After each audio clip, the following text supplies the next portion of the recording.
the question is, how do I be happy?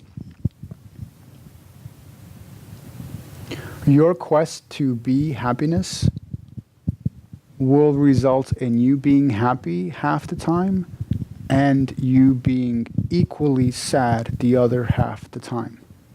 Happiness is one of the 99.999 things in the universe that has an opposite, which is sadness. There is very few things that do not have an opposite.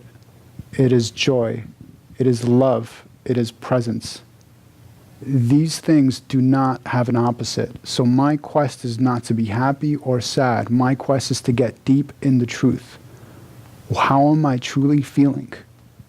That will take me to joy. One time I was feeling intensely happy.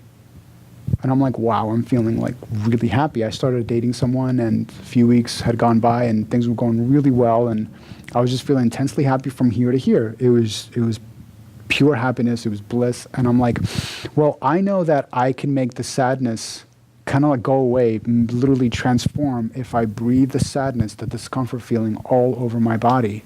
And then it literally transforms into joy. Now, what about happiness? Let's just try something. So the happiness was here to here. I breathed the happiness all over my body. After a minute or two, it turned to intense joy. So my path is never to get something that's this temporary state. My path is to always discover whatever situation I'm in, to discover the truth behind it, to discover my deep down feelings behind it, no matter how fierce or intense, no matter how happy or blissful. And what I've discovered, the more I'm willing to look at that really deep down negative, intense feeling, the intensity that I look at the intense negative feelings comes the intensity of the blissfulness also. It just automatically unfolds in my life. When I go home and meditate and look at this dark side, and then I go out to a party and I have the best time ever. Just things, people that are happy just come to me because I was able to look at this dark side in me. It wasn't controlling me. The true me was controlling me, which is presence. And people that are more tapped into presence also, they naturally gravitate towards you. And this is what's been going on with me the last few months. So why am I talking about all this? Oneness, presence. Do you want to be present? After learning about presence and knowing that it's the ultimate truth and we are, nothing can break presence. Nothing can hurt presence. Presence cannot be moved. Presence cannot be damaged. So I want to tap into this presence all the time. I want to be in this state all the time and live in this world if I can. But I want to be present. So this next exercise, we're going to talk 5 ways on how to be present. And by the way, just doing one of these exercises, I had this experience. In doing one of these exercises, I had the experience of being the space in which life just happens and being the observer. In doing one of these exercises that I'm going to show you. So all these exercises, there's 5 of them, are incredibly powerful. And Alex, do you want to come on up here and help me with them? I do want to come up and help you. All right. Do you want to stand right there? Here you go. So I really want to take this hairy-fairy spirituality stuff and bring it into the real world. If all there is presence, how do we get in presence? How do we get in presence throughout our everyday lives? And this is what this section is about, how to get in presence in everyday life. So let's say I'm going through life and I happen to bump into this person. Alex. Still Alex, yes? And I'm gonna communicate with this person. Hey, Alex. Sayad. Yes. I heard about what happened at work yesterday. I want to tell you that I was really impressed. I think you're doing a great job. So before I even say thank you, before I respond, I breathe in, I check in here. Breathe. Breathe here. There's every good teacher on the planet will say to do this before doing something challenging, and that is breathing. That is checking in here. So breathe in first. Thanks, man. Appreciate that. Cool. And the Buddha will say, if you breathe for an hour straight, you will be enlightened. And I'll tell you why in a second.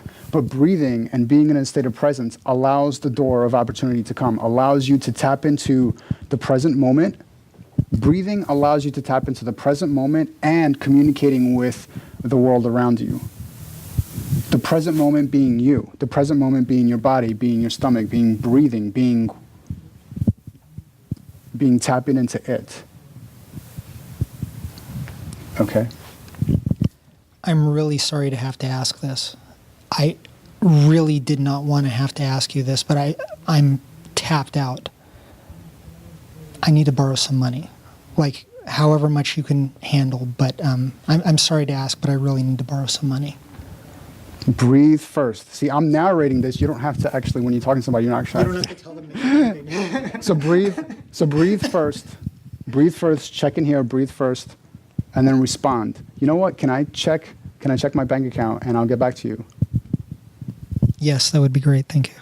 So that was just one way to get present. We're gonna do 4 other ways.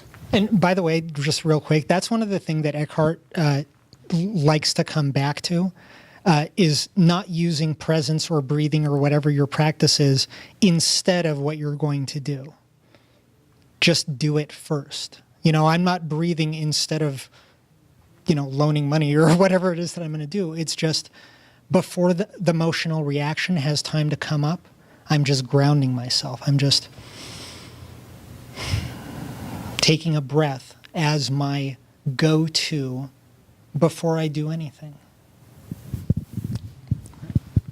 So this second one, why this second one is so important is this. There was a woman walking on a sidewalk, and she was doing this exercise, and then all of a sudden a leaf fell behind her. There's no way she could have seen it visually. She was walking straight ahead, a leaf fell behind her. She reached with her hand and caught the leaf. And she was completely amazed. But she was doing this. And what is this? Exercise number 2, it's pay attention to your surroundings. So I'm going to do that now. We're going up to Big Bear this weekend. You should come. So pay attention to the room that I'm in. Pay attention to Alex, his height, his ears, his nose, his eyes, his hair, the plant next to me, the plant to the right of me, the screen over there. I know that there's a flip chart behind me. I know that there's windows there. And without ever even taking my eyes off of Alex, I'm paying attention to my surroundings. All right, I think I'll join you. Thanks. Okay, this is number 3. Why this is so important. When I use this, I used to be incredibly terrified of people, and sometimes I still am. But I use this exercise to approach 2 complete strangers. And I wasn't scared at all. I was a rock, I was solid, and I handled the situation perfectly. What is this? Feel your body, or a part of your body. If you're first starting out, pick a part of your body, either fingertips, nose, feet. I like feet. So basically feel your body, and if you're first starting out, pick a part of your body to feel. So just notice. Notice that it's there. Okay. Did you take my car out for a ride without asking me? So I like to feel a part of my body.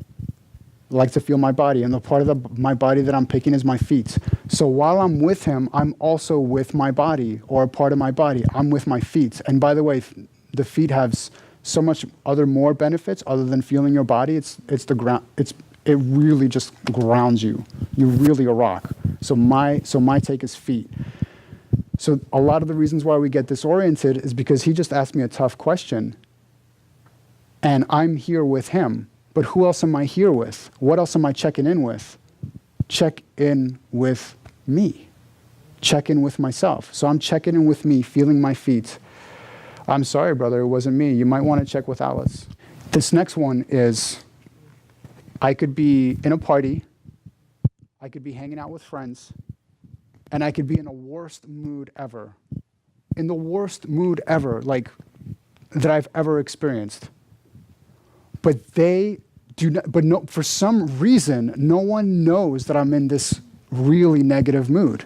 No one knows it other than me. They see happiness. They just want to be around me. But it's only when I do this technique. It's only when I do this technique. I'm in a bad mood and I do this technique, and for some reason, no one sees that I'm in a bad mood. It's like the bad mood is all of a sudden transparent. You know how you can't really hide your mood, right? There's no, people can see you. People can see you, right? But when I did this technique, no one knew that I was in a bad mood. And this technique is feel my emotions. When I'm in a bad mood and I'm aware of it, for some reason, no one else sees that I'm being aware of it. When I'm not aware of it, then this bad mood controls my body and acts upon my behalf, called passive aggressive, through my tonality, through my body language. Okay. I heard what happened. How are you? God, I still feel, so I'm thinking, again, feel yourself. I feel incredibly irritated. I woke up incredibly irritated. I got into a car accident. I'm incredibly irritated. I'm incredibly irritated. And I'm just feeling that. And it's just, I'm really annoyed. I don't want to be here. I'm feeling I don't want to be here. I'm feeling I want to go home. I'm actually okay. No one got hurt. The car is a little scratched up. I just need to take it to the insurance. Thanks for asking. And when I'm at parties or functions doing this, by the way, I had no idea he was going to ask me that. I have no idea what questions he was going to ask me. But it really doesn't matter what the situation is. Use these techniques. So this particular technique was feeling your emotions. Feel you. You are not wrong for feeling sad. You are not wrong for feeling happy. You are not wrong for feeling miserable. When you put the misery away, when you shove that misery down, guess what? That misery doesn't go anywhere. It stays there. Happiness. Do you shove happiness down? It comes and goes. Misery. All of a sudden, misery, we shove it down. Guess what? It comes, but it doesn't go. To the degree that we shove misery down or other emotions is the same degree that it stays with us and then controls us. So pay attention to your feelings. Look at them. There was never any school on emotions or feelings. So this is the school. This is the classroom. This is to get in touch with that presence. There's the outside of you, and there is you. There is you. There is you that is, to the degree that it's infinite outside, is to the same degree that it's infinite inside. But we're not taught to feel our infinite feelings inside. We're taught to bury them. No, you're not supposed to feel this. You're not supposed to feel this. Oh, bury it with this technique, or do this with this technique, or do this, or do this whenever you feel sad, or do this whenever you feel. Feel it fully. Allow the emotion to go throughout your body. It will pass. Depending on the intensity of the emotion, it might take an hour. I felt something for a full hour before it fully passed. But after that hour, for the next 4 days, I was like Superman. So feel your emotions. This exercise, I was taking a class, and There was one person in the class that was really disturbing, interrupting the speaker, and I couldn't even hear what the speaker was saying. So I was really annoyed at this guy. For an hour and a half straight, I was annoyed. And I just, man, what it would be like to throw this guy out the window.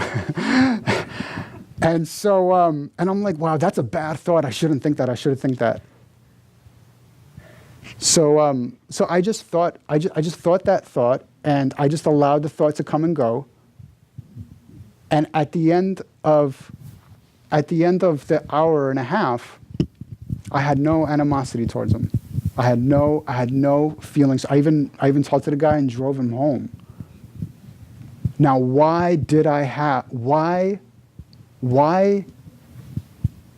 how on earth did I talk nice to him at the end? Why wasn't I pissed? Because I did this fifth technique, which is view your thoughts, no matter how harsh it is. I picked a really negative one because it doesn't matter whether it's negative, positive. View your thoughts whenever you get a chance. Right now, I've been doing it so much that I can view my thoughts while I talk to somebody. But start off in your room. Don't start off writing them down. Don't judge your thoughts. Allow them to stay. When I had an awakening experience where I was completely present for 5 days straight, and I felt myself being the space in which life just flowed around me, and you could say for that period of time, for 5 days, I was awoken. I wasn't in life, I was looking at it and in it at the same time. I was like playing in it, but being the observer, and the thoughts just stopped. How did this happen? Well, I was going through a rough time, and all these thoughts were going through my head, and I went in my apartment, I did the light music, I did the candlelight, nothing worked. For some reason, the music just stopped on its own, and I laid down and I did this technique of viewing my thoughts. I viewed one thought at a time. And I didn't judge the thoughts, and I didn't limit the thoughts on on how long they could stay. I just viewed the thoughts and let them go during their own duration. And there was no time limit what I had. I had all night. So I was viewing the thought, and all of a sudden, the last thought came and left, and there was no more thought. It was like the caboose of the train just was gone, and the only thing that was left was the tracks, was space. So I viewed myself as space. And every so often, every 3 minutes or so, a brand new thought would come in that I had never thought of, like a new business idea or so. But other than that, there was no thoughts. Why? How? Because I viewed the thoughts. I allowed them to come in and leave at their own pace. And for the next 5 days, I stayed in this state. So view your thoughts without judging. Again, thoughts, if you don't view them, if you shove your thoughts away, if you shove them down, what happens? It controls you. It controls your emotions. It controls your body language. It controls your tonality. So it comes out. It comes out anyway if you shove them down. But if you view them, then you come out. Your true you come out. Your true you comes out. Okay. We had a deal. Are you going to honor it or are you not? So again, in viewing my thoughts, oh wow, I'm getting really... Alex, I don't like Alex's shirt right now.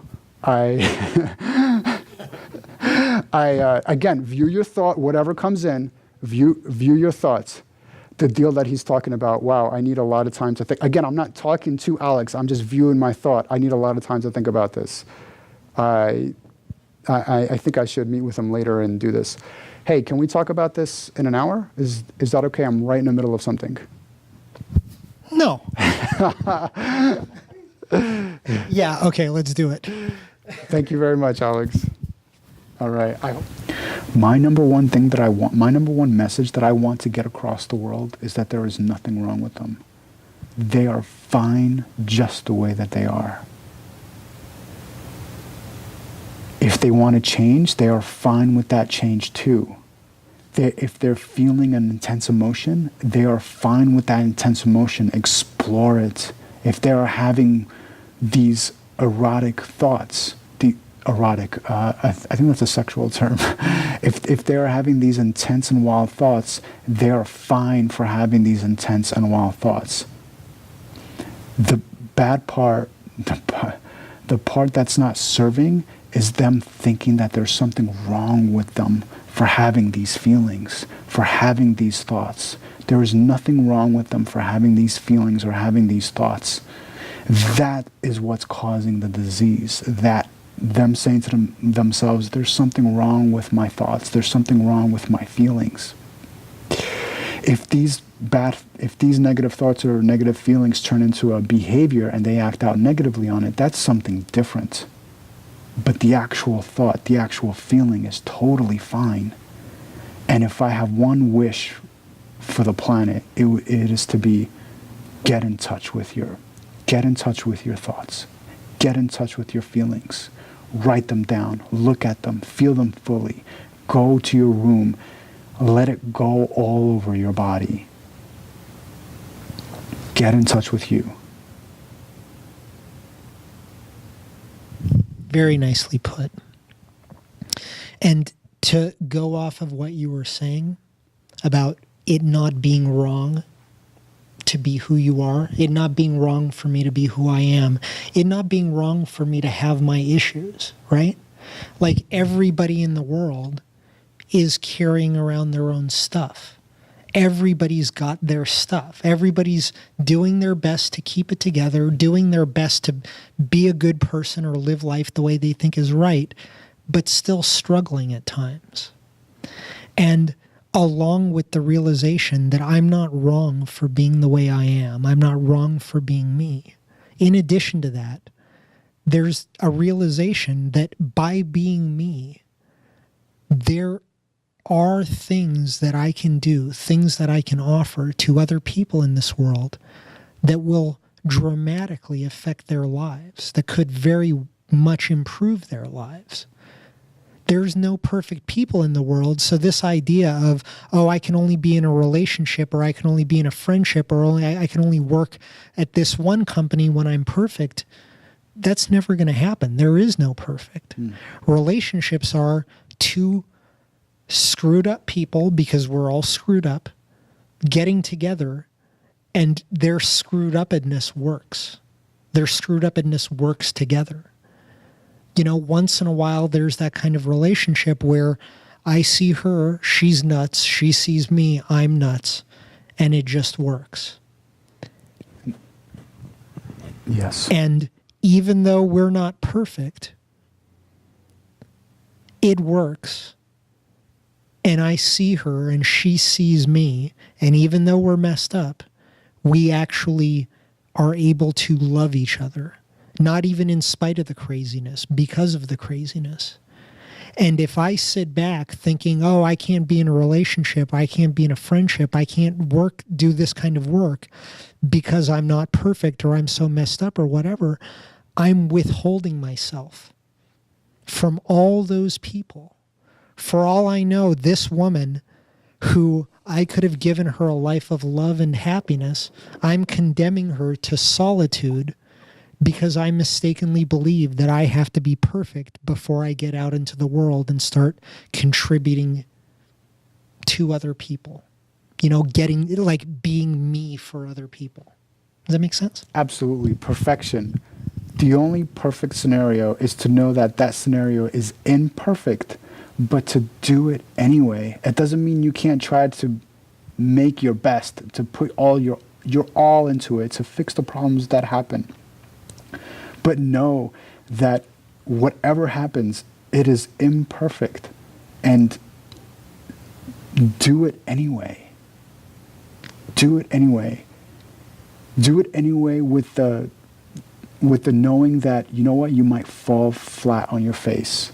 If you can accept yourself falling flat on your face every single time, To the degree that you can accept yourself failing is to the same degree that you can accept yourself succeeding. If you are unwilling, they're just opposites. Success and failure are opposites. If you cannot accept yourself failing, if you're pushing away failure, that means you're pushing away its opposite, which is success. If you're not willing to fail, then you're not willing to succeed.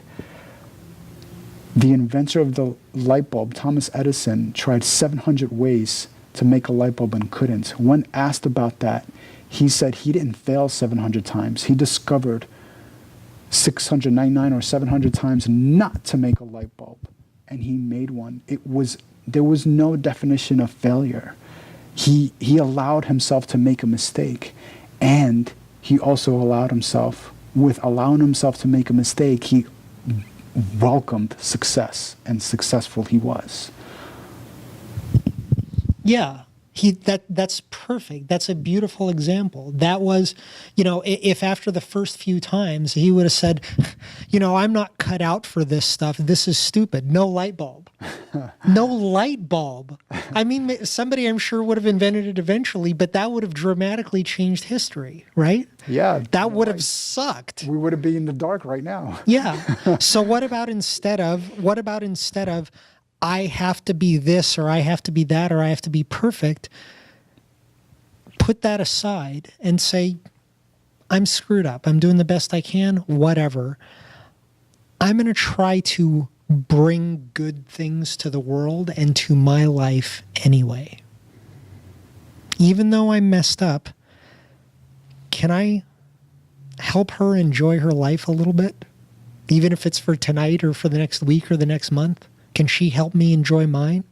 Or is that something that we actually need to be perfect for? Yes, imperfection. I love it. Let's just say my face is imperfect and I'm incredibly unattractive. You know what? I'm going to go out anyway with this incredibly unattractive face and live my life. I'm going to accept me for all its perfections and imperfections. I'm going to embrace them. I'm going to acknowledge them. And I'm going to live my life. I'm going to live.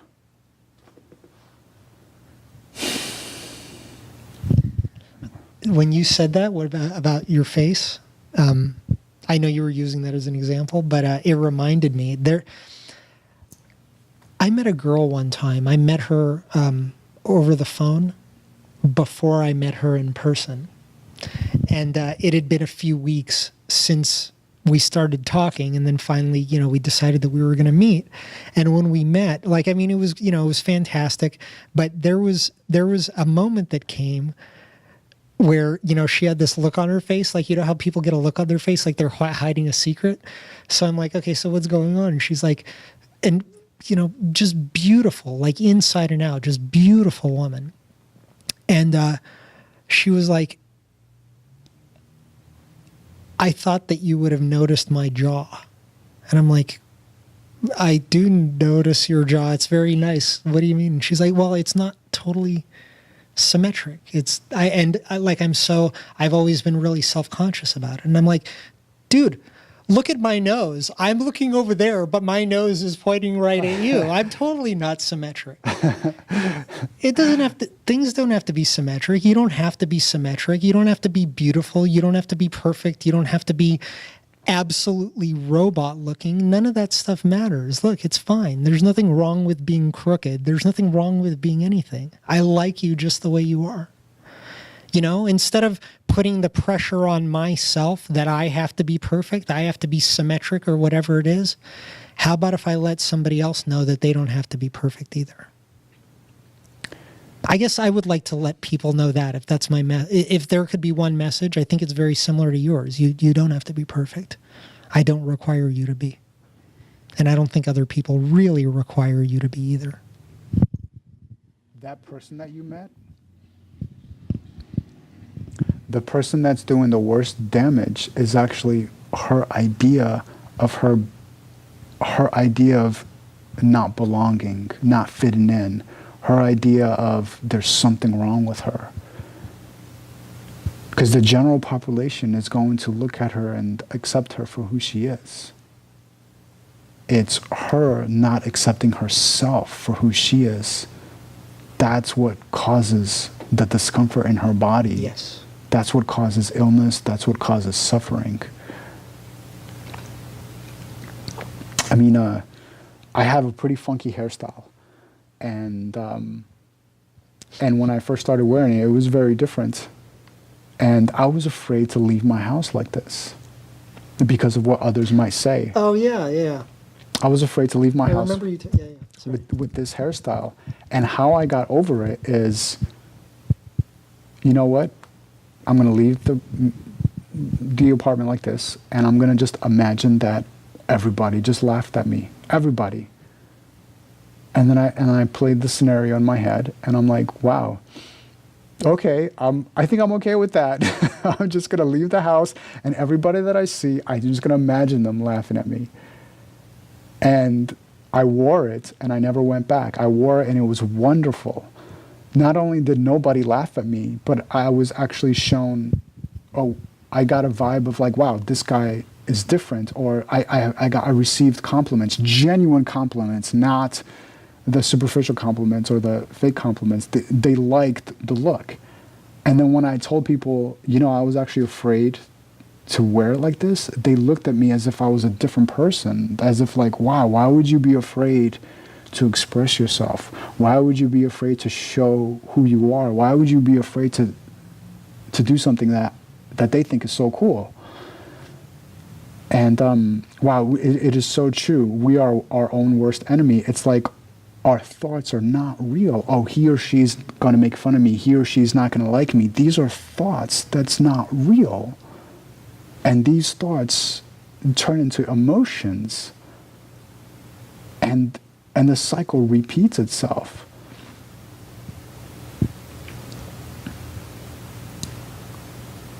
The best way to break the cycle is look at your thought. Look at your untrue thought. Keep looking at it. And do what you want. Do what you love while you're addressing this unreal thought, or while you're addressing this emotion that you're feeling. Keep doing what you love. Have one attention focused on what you're doing, and have the other attention focused on what you're feeling about the moment and your thought about the moment. It's like you're doing both. Yes. I liked what you said when you had a really nice quote on Sunday when we were filming. You said you were talking to that girl, and you had a great interaction with her because you said, I had one ear, I was listening to her with one ear and listening to me inside with the other ear. Beautiful. That is a beautiful analogy. And specifically, you're not listening inside to go, oh, I'm screwing up. What the hell am I doing? It's not that. I'm giving myself attention. I'm honoring myself. I'm going, me. This is me. I'm not wrong for any of it. And at the same time, I want to know what comes up. The ear that's out there in the world, that's for doing my thing, doing what I love, contributing, doing good, connecting, communicating, all that stuff. And the inner ear is the ear of real honesty, the ear that I use for for the real personal growth, the ear that says, okay, what am I hearing that is actually going on inside of me? And what is the real reason for it? What is the actual root of it? Yes. Our culture was taught, look elsewhere. Oh, I can go out here to get happiness. I can go out here to get money. I can go out here to get this. I can go out here to get this, to do this and to do this. But we never look inside here. We never focus our attention inside here. This is where it starts. In here is where each and every road should start. Okay, I need to go from California to New York. I need to walk across the street. I need to walk to my car. Let's start here. Breathe. How am I feeling? What am I thinking? What's going on in here? Feel my body. Let's start here first, then let's go out. While I go out, I'm operating from here. When I take a step, check back here. You cannot check back here enough. I remember when you and I were talking, I asked you, how do I check in here most of the time? I was actually thinking about putting strings on my fingers just to remind myself to check in. Now I'm doing it so often that it becomes habit. But however you could remind yourself, check in. This is where the road starts, here. It doesn't start here. It doesn't start with your remote control. It doesn't start with your car. It doesn't start with your apartment door or your home door. It starts here. When you wake up in the morning, the first thing that I'm checking in now is not my alarm clock, not the ceiling when I open my eyes, not the 2 steps that I take off the bed. How am I feeling? What's going on? I take each and every morning, I take 5 minutes and I'm like, what's going on? Do I feel happy? Do I feel intensely sad? Do I feel like destroying someone, destroying something? And again, every feeling, every emotion is there's nothing wrong with the thought. There's nothing wrong with the emotion. The behavior is something different. So every morning when I wake up, I allow the negative, the positive, and everything in between to be felt, to be heard. I don't shove anything in there. I don't forcefully put a thought or a feeling in there, but I just feel what's already there. Observe what's already present. Breathe what's already, my lungs is already there. Breathe into it. Feel it fully. When I do that fully, I have the best days ever. That starts off the day in a right path. And every moment that goes by, whenever possible, check in here. Whenever I do anything. That's amazing. What you're talking about right there, it is, I agree with you. It's absolutely about repetition. Mm-hmm. It's about repetition. It's about learning over and over again the lesson that I don't have to be afraid of my emotions. The only reason that I'm afraid of them is because I thought it means that something is wrong if I'm feeling it. Every opportunity that I have to go inside, and as Eckhart would say, don't label, don't judge it, don't try to fix it, don't call it wrong. Simply feel what I'm feeling, and that's all. Every time I do that, I'm teaching myself the lesson that I don't have to live in fear of my emotions anymore. And once I do it enough, it's automatic. And that, would you agree that that changes everything? Yes. That's the difference. That's the difference between the people who seem to get it and the people who don't. People who get it don't live in fear of their emotions. And the reason they don't is they have learned the lesson over and over. They've taught themselves the lesson over and over that they can handle it. It's kind of ironic how to conquer your fears or your emotions is to allow it to come in fully. Allow the fear, allow the emotions, just to allow yourself to experience it. If you don't want to think a negative thought again, think that negative thought to its fullest degree. Only then will that negative thought pass. If you don't want to feel a negative emotion, fear, anxiety, feel that negative emotion fully until it passes. It's our unwillingness to hear, it's our unwillingness to see the thought, it's our unwillingness to feel this negative emotion. That's what's keeping it there. To feel happiness, that's easy. It comes, I'm happy, it's great, it moves along. To feel sadness, it comes, I'm sad, I don't want to feel you anymore, it stays. Right. Becomes illness. And now we say, how do we get rid of this unpleasant feeling? And we search for every which way to get rid of it, except to truly accept it, to truly have no judgment for it, to truly allow it to flow wherever it wants to go in our body, and then it will leave. So feel your emotions. They will not kill you. They will not kill you, and after a while, you will learn that there is actually nothing to be afraid of. All the things that seem so scary, you're not scared of those things. You're scared of your reaction to those things. And doing this for long enough, you learn, I actually don't have to be afraid of my reactions. I'm perfectly well equipped to deal with them. Yeah. Wow. Good talk. Yeah, man. I'm glad we did this. And good night tonight. Good discussion, good group. It was very calm. Yeah, it's true.